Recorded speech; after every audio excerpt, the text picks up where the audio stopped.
next we'll be digging into the #1 market on your list and use some simple research techniques to uncover the biggest brands, personalities, gurus, and products in that market. As you'll soon find out, this is not simply about spying on your competition. This activity will actually directly lead you to finding more customers, making more sales, and more money every time you repeat this process. So this is something you'll want to get really good at. First, we're going to cover how to use Google for market research. Go ahead and take a look at your list that you just made and pick out the first topic, the one that's most interesting to you or you think has the most potential.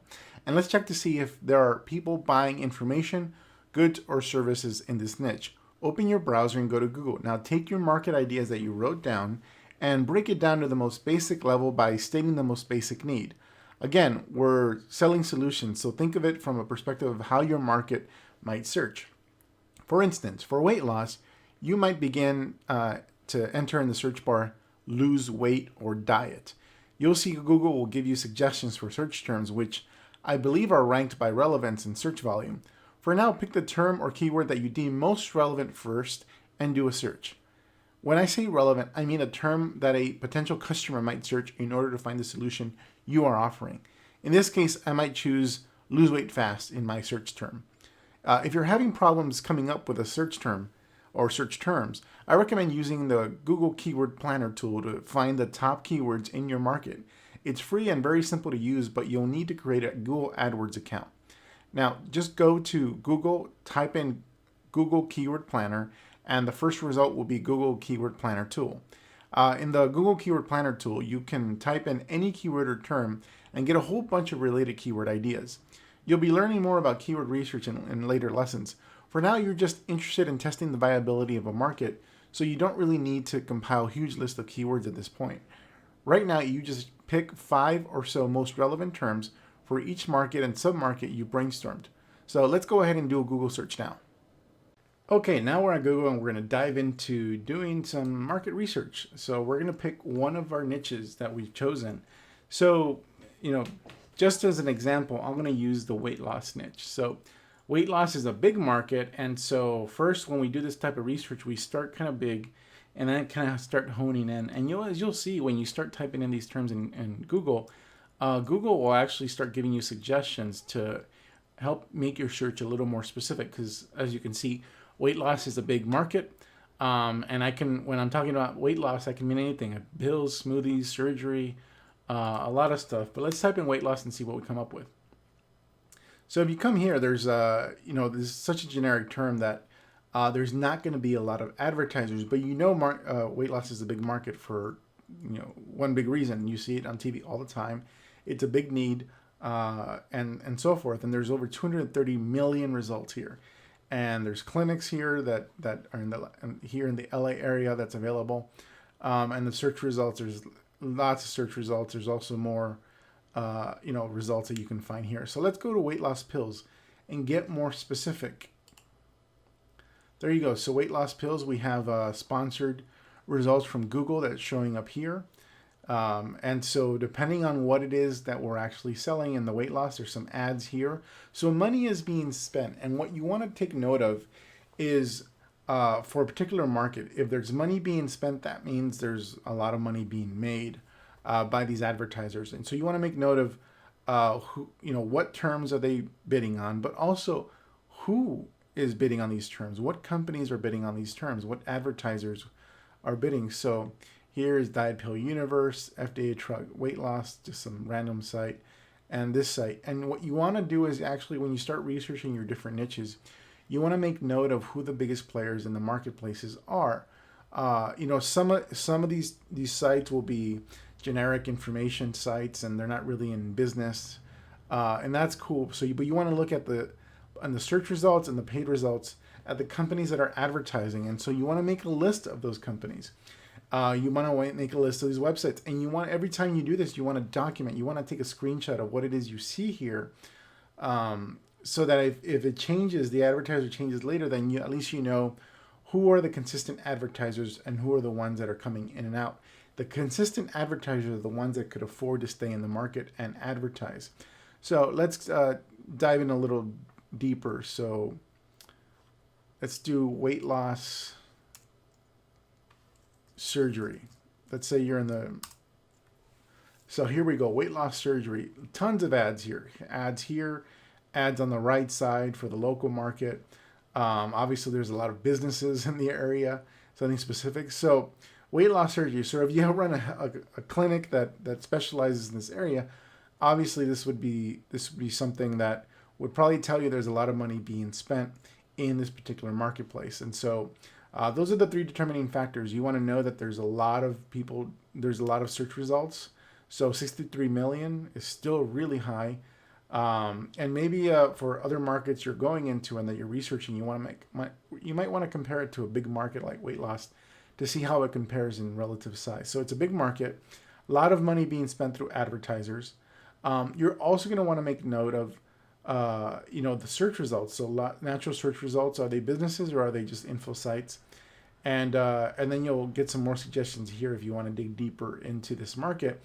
And you want to see which names and which companies keep popping up in the, not just the search results, because those are free.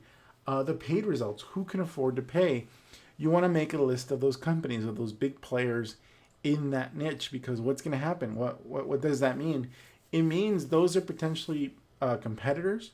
You'll want to actually, as you'll see later on in this training, you're going to actually want to research them thoroughly.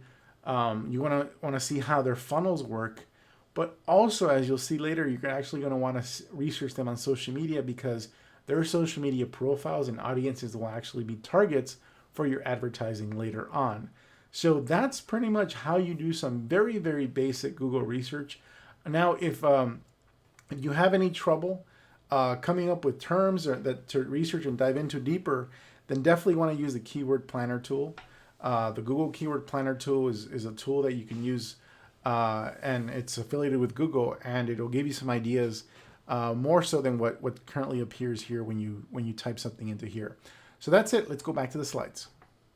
As you go through and conduct searches, you'll notice some advertisers that will be consistently placed in the top 10 for organic and or paid search listings.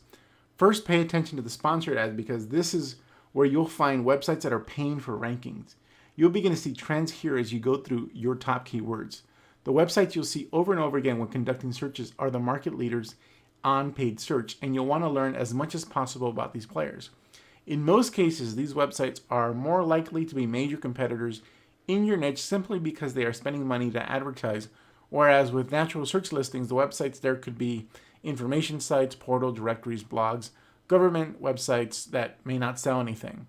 Write down the following. What are the top 5 websites for your most relevant terms?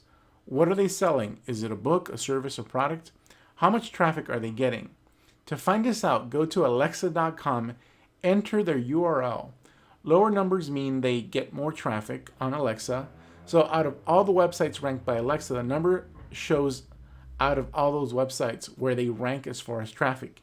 You can also find other information about websites, like who owns it, and sometimes even contact information from the webmaster. So go ahead and do that for the paid results, and also do the same for the natural results. The next top 5 websites, do that. So pause the video now, take care of that, and we'll move on with the remainder of the video.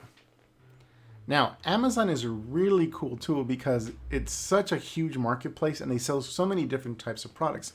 They also give you so much information about the products, including how well they sell, product reviews by customers, other related products. Amazon is literally one of the biggest or the biggest market research tools in existence. Now, we're going to go through a similar process here that we did with Google. You're going to enter search terms and see what comes up.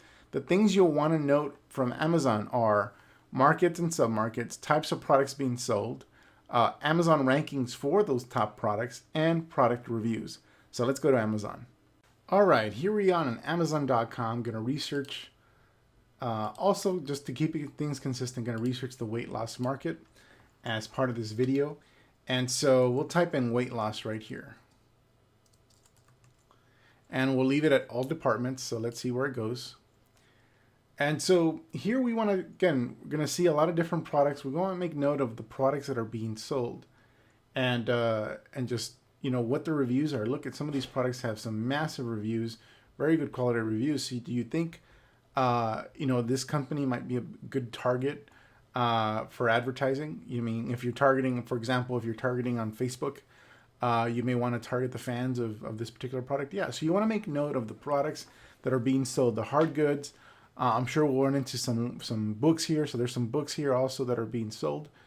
So lots of hard goods, which is cool. Let me go into specifically for books, because that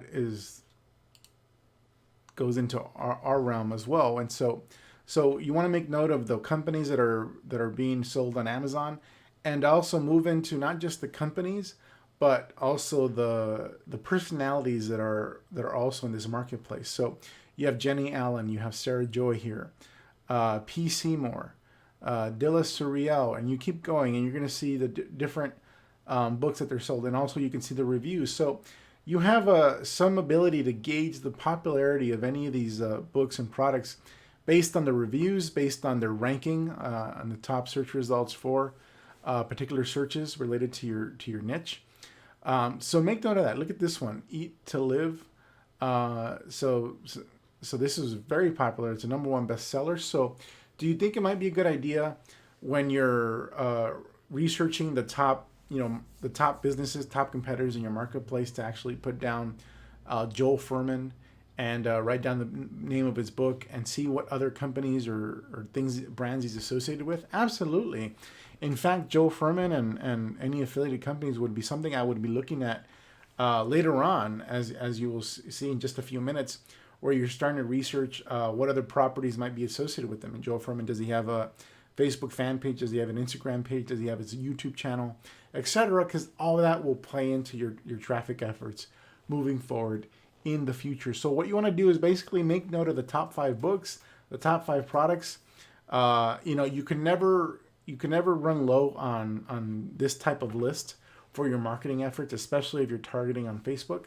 So, but for now, you're going to want to just make a list of the top 5, kind of like gorillas in that marketplace, and keep that handy, because pretty soon, as we go back to the slides in this video, you'll be able to apply that directly as part of your research for gathering some pretty awesome audiences that you can target in your advertising. So let's go back to the slides and continue with our presentation. All right, finally, and most importantly for our purposes, after you've made a note of the most popular businesses, brands, personalities, gurus, experts from your Google and Amazon research, you'll want to look them up on Facebook. Specifically, you'll want to find their fan pages and groups to gauge the size of their audiences on Facebook.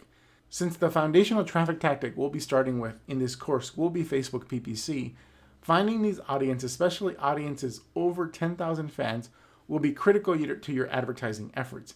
Please make a list of these fan pages and group URLs for later reference when you begin constructing your ad campaigns. Adding to this list should be something that you always have on your mind as time goes on, because every new audience or fan page URL you find could result in thousands, tens of thousands, or even hundreds of thousands of dollars in sales for your business, for your specific traffic campaigns. So go right now to your Facebook account and start researching the businesses, brands, personalities, gurus, and experts you found through your previous research, and compile a list of at least 20 fan page and group URLs, and store those URLs in your note-taking app for later use. We'll move on to the next video.